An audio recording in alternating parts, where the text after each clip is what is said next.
Sem perca de tempo, abrimos nossa Bíblia. Primeira epístola do apóstolo Paulo aos Coríntios, capítulo 14, versículo 22. Primeira epístola do apóstolo Paulo aos Coríntios, capítulo 14, versículo 22.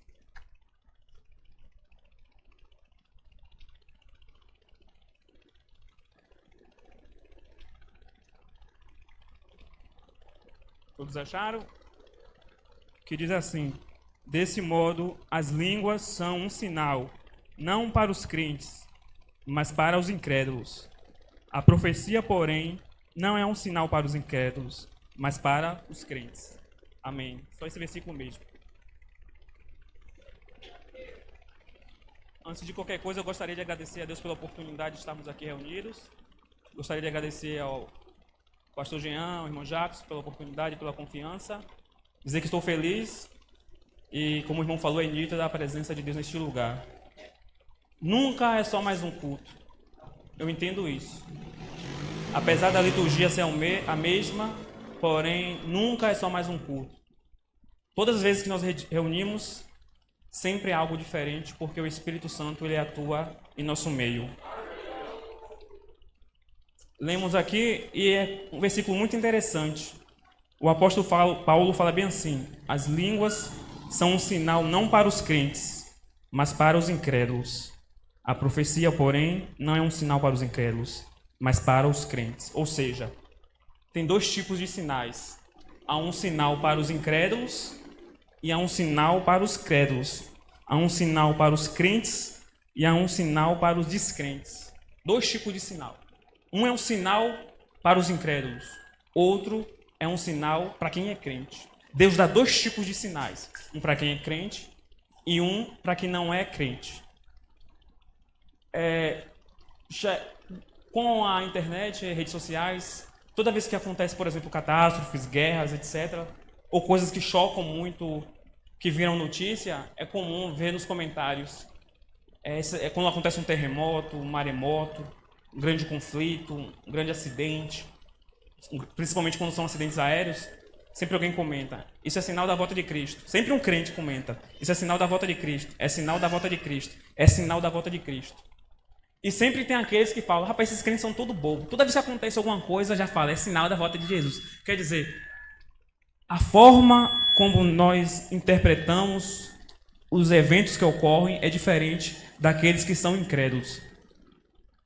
Toda vez que tem um terremoto, por exemplo, no Japão acontecem terremotos grandes, tsunamis quando teve em 2004, esses acidentes e desastres aqui, por exemplo, aquele de Brumadinho, fomes, grandes conflitos, por exemplo, agora está tendo um conflito na Ucrânia e na Rússia, em Israel contra o Hamas. Nós percebemos isso e para nós, isso não é uma coisa natural, aleatória, mas nós interpretamos como um sinal da vinda de Jesus. Por quê? Porque Jesus falou: quando esses sinais acontecerem, podem saber que minha vinda está próxima. Porém, Jesus ele não falou para o mundo. Jesus não falou isso para os incrédulos. Jesus deixou isso como um sinal para nós que somos crentes. Toda pessoa que não tem Jesus na vida, que não tem conexão com o Espírito Santo, quando acontecem esses fatos, eles ficam atormentados por algo passageiro e algo normal, natural. Mas nós, quando vemos isso, nós que somos ligados com Deus, nós que temos uma ligação, nós interpretamos esse código de Deus como um sinal que Ele está voltando. Todas as vezes que eu vejo esses acontecimentos, dentro de mim soa uma voz bem forte, profundamente dizendo: se prepara, porque a minha vinda está próxima. Se prepara, porque eu estou próximo. Todas as vezes que acontecem esses grandes problemas na humanidade, para a maioria do mundo, é algo normal. Mas para os que estão conectados em Deus, conseguem interpretar a linguagem dos sinais que Deus fala com o seu povo. Só quem tem conexão com Deus consegue interpretar a linguagem que Deus fala com o seu povo. Deus fala conosco de uma linguagem diferente do que fala com o mundo. É por isso que o apóstolo Paulo falou bem assim: existem os sinais para os incrédulos, existem os sinais para os incrédulos. Por quê? Porque Deus com o seu povo, ele se comunica de forma pessoal e especial, e é diferente. Deus não fala com a igreja, com a sua igreja, da mesma forma que ele fala com o mundo. Não, Jesus fala conosco, o Espírito Santo fala conosco de forma pessoal, especial e diferente. Nós precisamos estar conectados com Deus para conseguir interpretar esses sinais. Lembra que tem um hino da harpa que diz: guarda o contato com teu Salvador? A ligação. Muitas vezes nós perdemos, por causa da rotina, nós perdemos essa ligação, essa conexão com Deus e nós não percebemos. Esse é o problema. Nós estamos vivendo uma época que muitos crentes, por causa da sociedade, da correria, do dia a dia, do trabalho, nós nos pegamos despercebidos, desconectados com Deus. Mas aquele que está conectado com Deus, aquele que está vivendo uma íntima comunhão com Deus, sabe o que está acontecendo. Ele consegue interpretar os sinais. Quando Jesus fala na igreja, a pessoa que está conectada com Deus entende. Porém, quem não está conectado, passa batido. Eu lembro, irmãos, daquela mulher que aparecia 12 anos com fluxo de sangue, com hemorragia. A Bíblia afirma que ela gastou tudo o que ela tinha com os médicos, porém não conseguiu êxito. Porém, ela tentou pela última vez. Quando Jesus estava passando próximo onde ela estava, a Bíblia afirma que ela criou uma estratégia. Eu vou por trás da multidão e vou tocar na orla da túnica de Jesus. Entenda, a doença dela, o fluxo de sangue dela, para a sociedade, ela era ritualmente impura. Ela não podia viver em comunidade. E pelo fato de ela ser uma mulher, ela não poderia estar naquele ambiente. Porque ela só poderia estar no ambiente. As mulheres antigamente, e hoje assim, por exemplo, em alguns países da Arábia, as mulheres só poderiam estar em ambientes sociais se tivesse com o marido, com o pai ou com o irmão. Se tivesse sozinha, ela não poderia estar. Mas ela foi sozinha, só que ela falou assim: vou escondida, ninguém vai perceber. Eu vou entrar por trás, pela multidão, ninguém vai saber que eu estou no meio. Vou tocar na ponta da roupa de Jesus, da túnica de Jesus. Eu vou ser curada. Na cabeça dela, nem o próprio Jesus ia perceber. A estratégia dela era: eu vou ir lá por trás, vou tocar na ponta do vestido, nem Jesus vai perceber e eu vou receber a cura. A Bíblia afirma que quando Jesus ele foi em Decápolis, as 10 cidades gregas, ele chegou no cemitério e viu um homem, estava demoniado com todo tipo de demônios. Jesus expulsou aqueles demônios, porém aquele povo ficou assustado com aquilo, expulsou Jesus de lá. Jesus atravessou o rio, quando chegou do outro lado, tinha uma grande multidão. E essa multidão, quando ele chegou do outro lado, Jairo, o príncipe da sinagoga, clamou Jesus para ajudá-lo, porque a sua filha estava a ponto de morrer, estava próximo da morte. Jesus falou: eu vou lá na casa.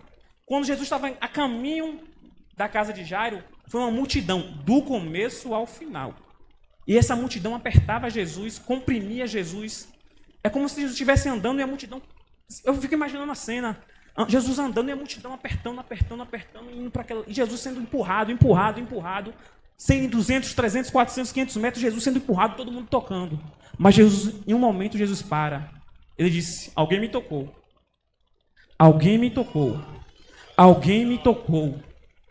Se eu tivesse lá, eu ia falar: rapaz, que loucura é essa? Agora que tu percebe que alguém te tocou, tantos metros, tu sendo andando aqui, sendo empurrado, agora que tu percebe, imagine, Jesus sendo empurrado vários metros por uma multidão, sacudindo Jesus.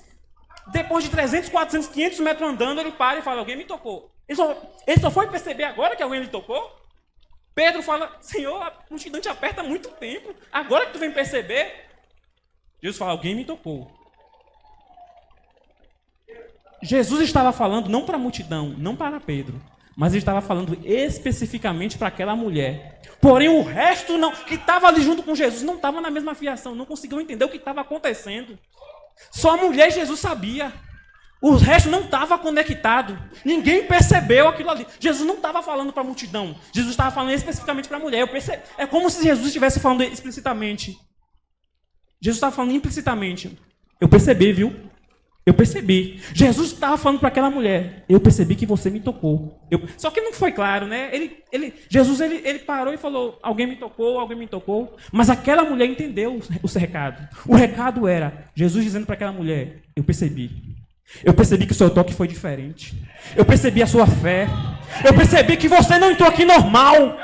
Eu percebi a intenção do seu coração. Irmãos, talvez você entrou aqui e as pessoas olham para a tua face. A gente olha para o rosto do outro. Mas só Deus sabe o que está acontecendo aqui dentro. Só Deus sabe o que aconteceu. Qual foi o teu propósito de vir aqui?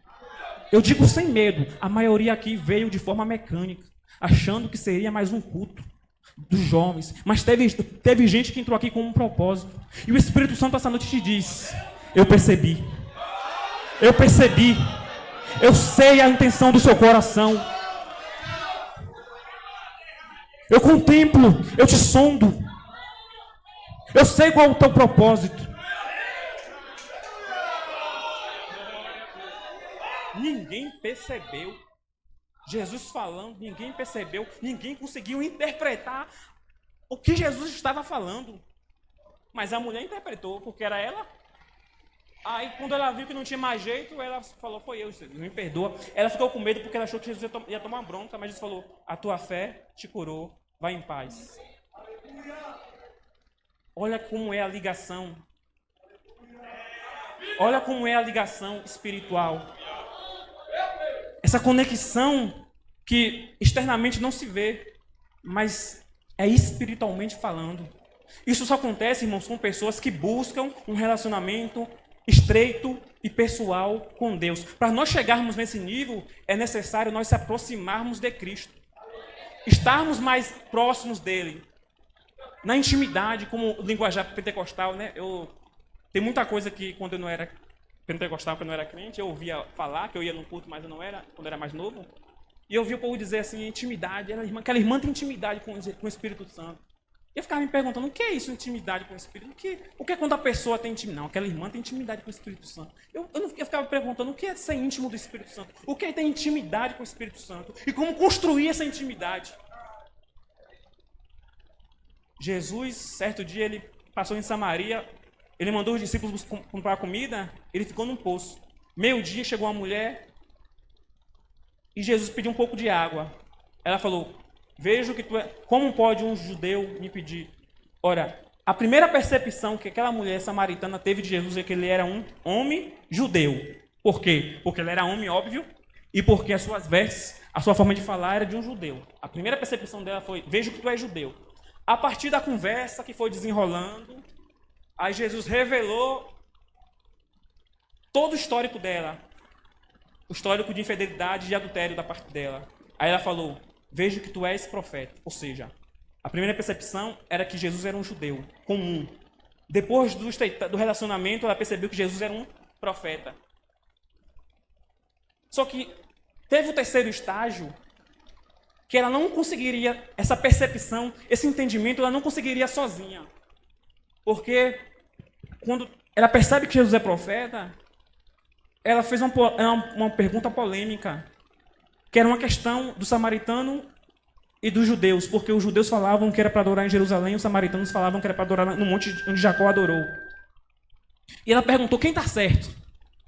Jesus responde: os judeus estão certos, porque o lugar de adorar é em Jerusalém. Mas acabou esse negócio, porque vai chegar um tempo que você não vai precisar mais ir num lugar específico para adorar. Vai chegar um tempo que o Espírito de Deus vai ir onde os adoradores estiverem.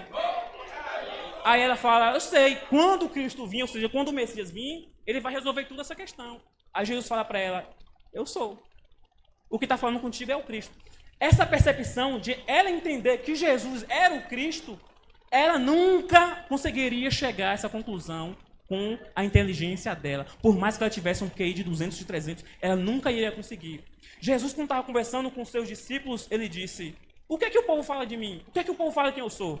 Aí uns falou: o povo fala que tu é um profeta, outro fala que tu é Elias, outro fala que tu é um anjo. Pedro, e tu? E vocês? Falam que é o que vocês... O que eu sou para vocês? Pedro responde: tu és o Cristo, o Filho de Deus, tu és o Messias. Pedro conseguiria chegar a essa conclusão com o raciocínio, com o entendimento dele sozinho? Nananina, não. Jesus fala: não foi você, isso não veio da carne, ou seja, isso não veio da tua inteligência, isso não veio do teu entendimento, mas foi Jesus, foi o Espírito que te revelou. Aqui fala da atuação do Espírito Santo para nós chegarmos à conversão. Sem o Espírito Santo agindo no nosso meio, nós não conseguimos ter essa clareza e produzir a fé necessária para a salvação. E sobre esta pedra, vocês vão construir a minha igreja. A pedra que está se referindo ao argumento de Pedro. Não da pessoa de Pedro, mas do argumento. Qual foi o argumento? Jesus é o Filho de Deus. Esse é o fundamento. E as pessoas não chegam a essa conclusão através do Espírito Santo. Ninguém diz Senhor, Senhor, se não for a atuação do Espírito Santo. Ou seja, esse relacionamento é necessário uma intimidade com o Espírito Santo.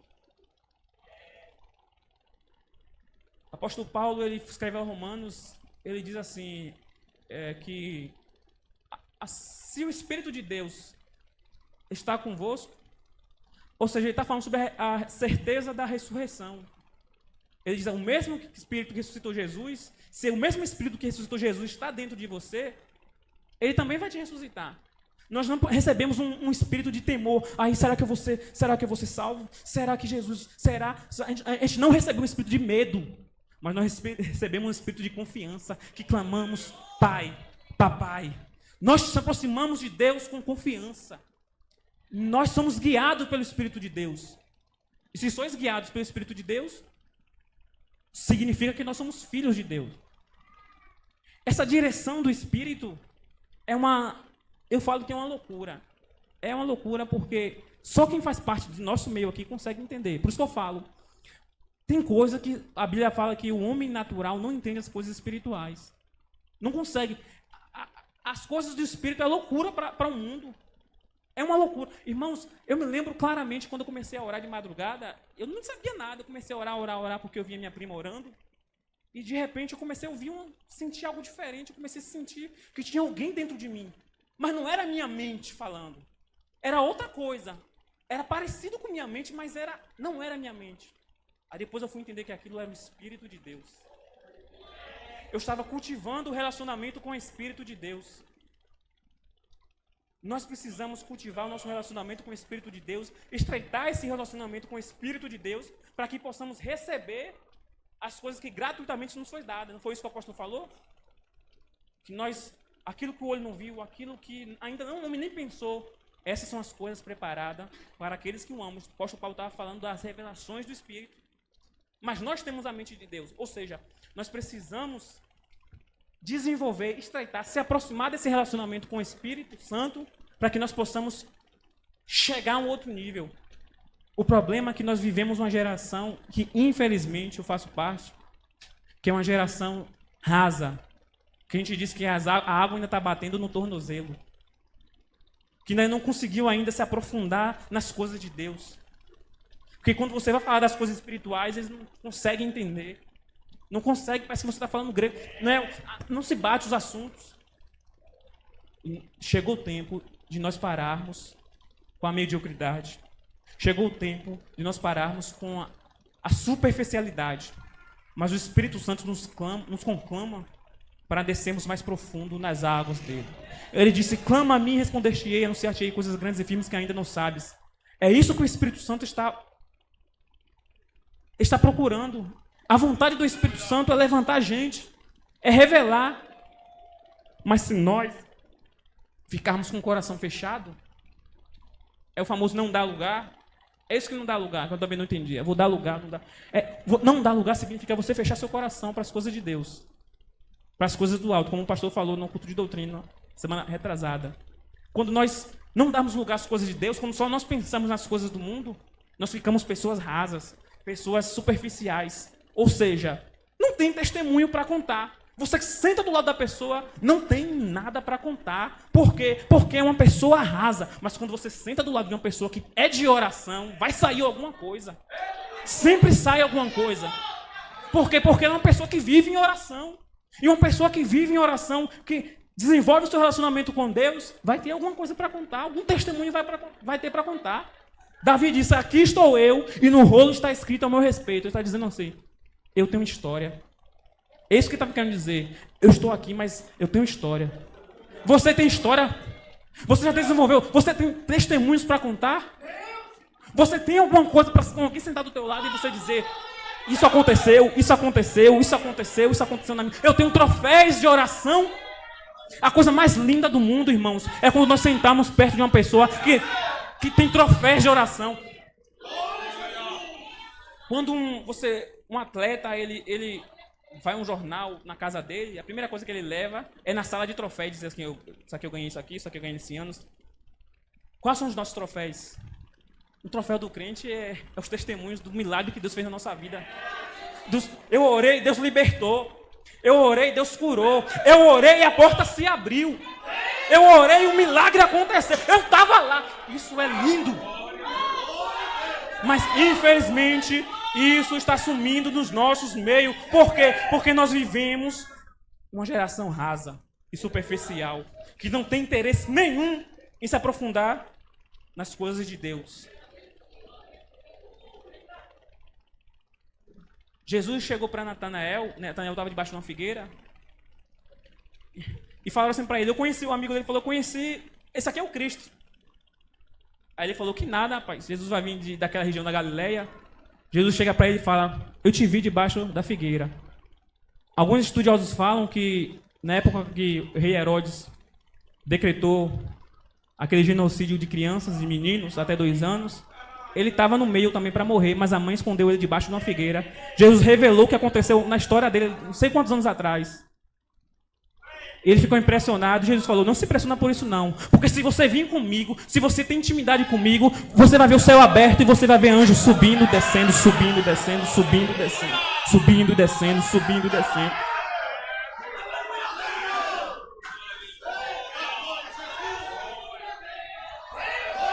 Olha que engraçado.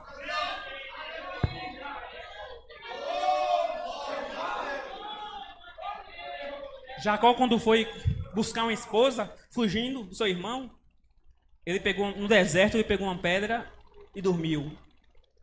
Aparentemente, aquele é o pior lugar do mundo. Deserto, sozinho, no frio, no seco, sem nada, sem ninguém. Mas ele pegou uma pedra e colocou e dormiu.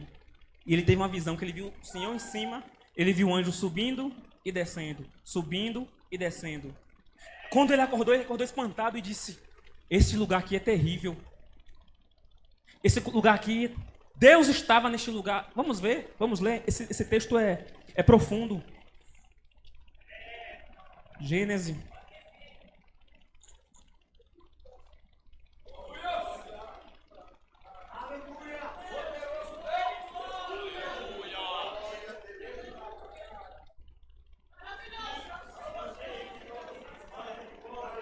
Essa Bíblia minha aqui está. A coluna de Betel.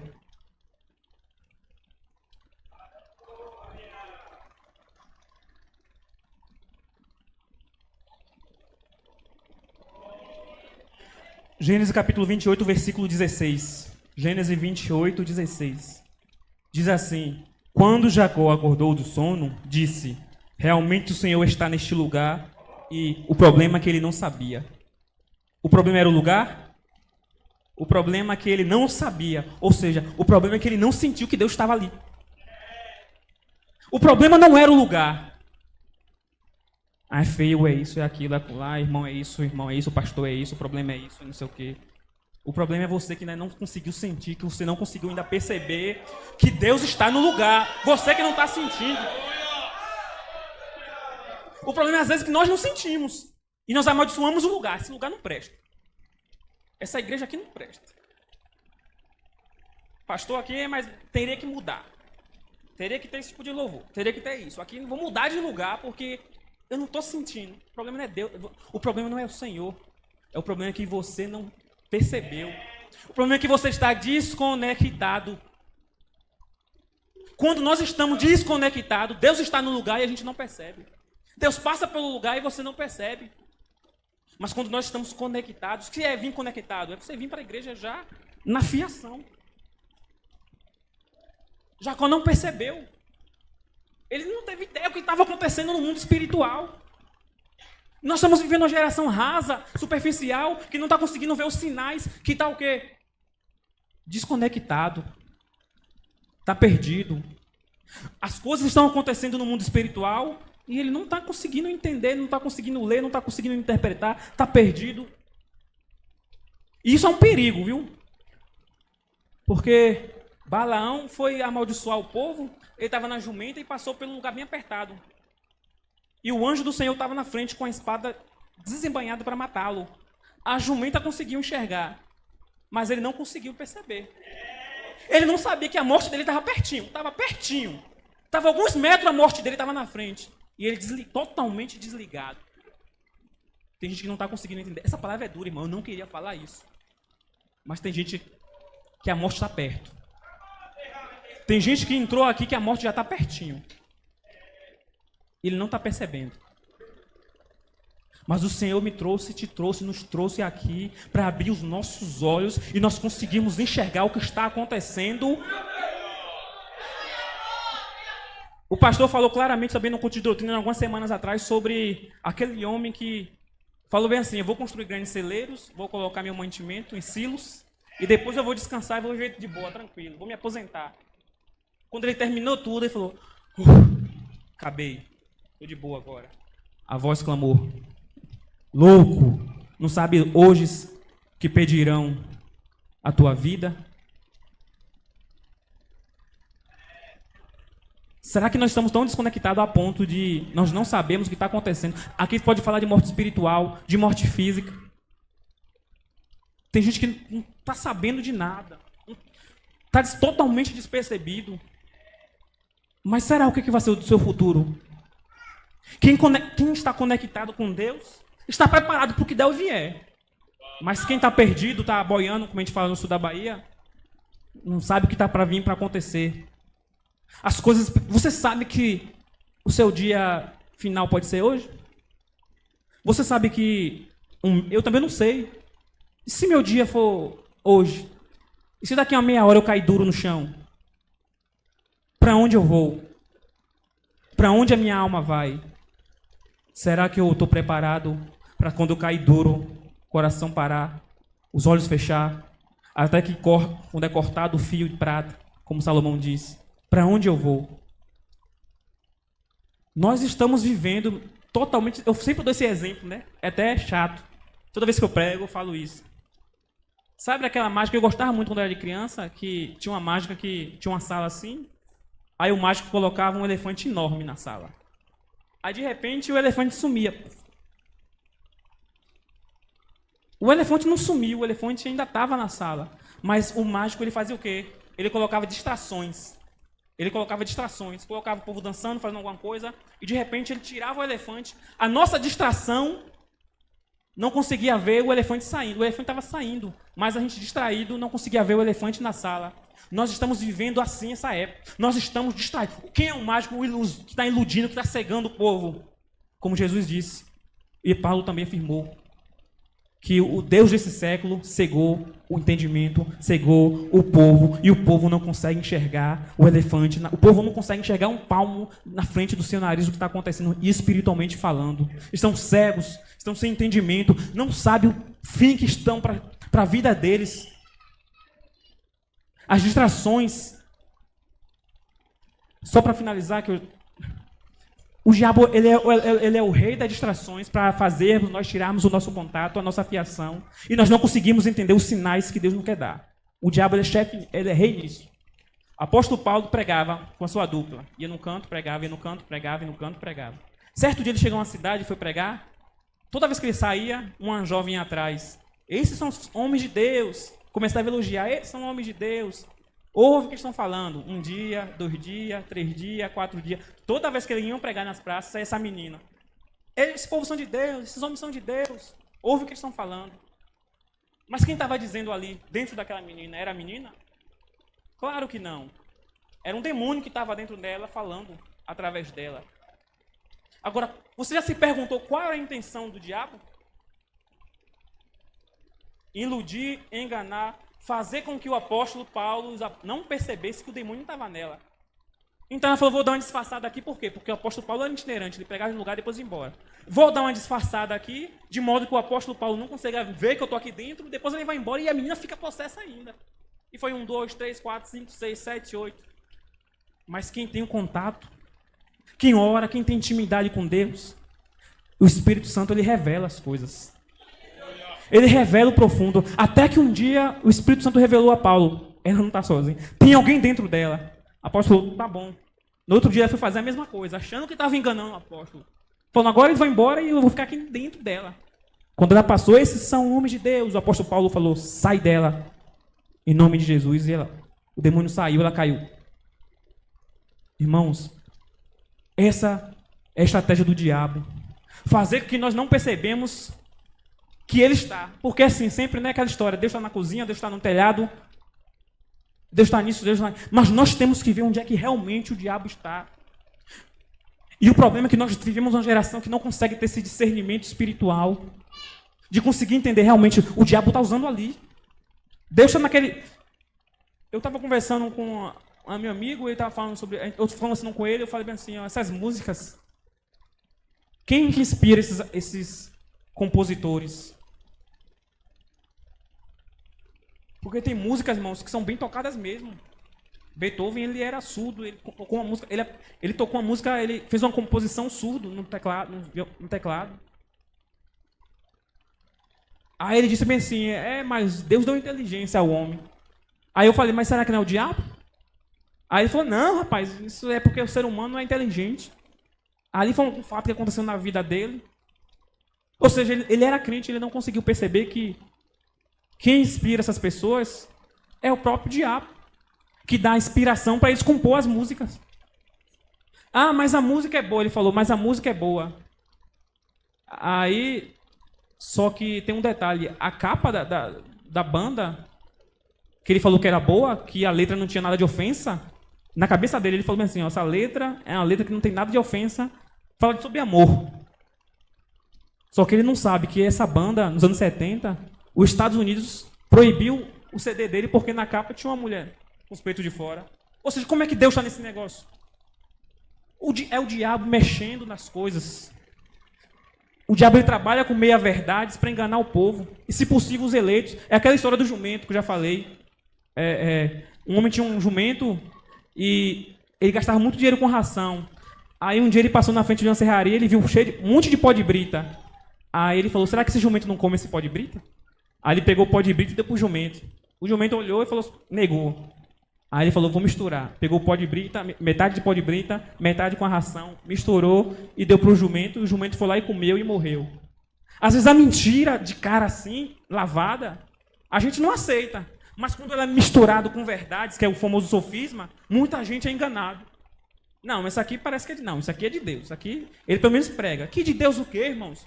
O que é de Deus é puro, é santo, é limpo, nos leva para o céu, nos leva à santidade. E quando é misturado, tem uma aparência de santidade, mas os frutos levam a discórdias, a intrigas, a brigas e principalmente ao inferno. Então nós temos que ter essa conexão para nós entendermos os sinais que Jesus está dando para a gente.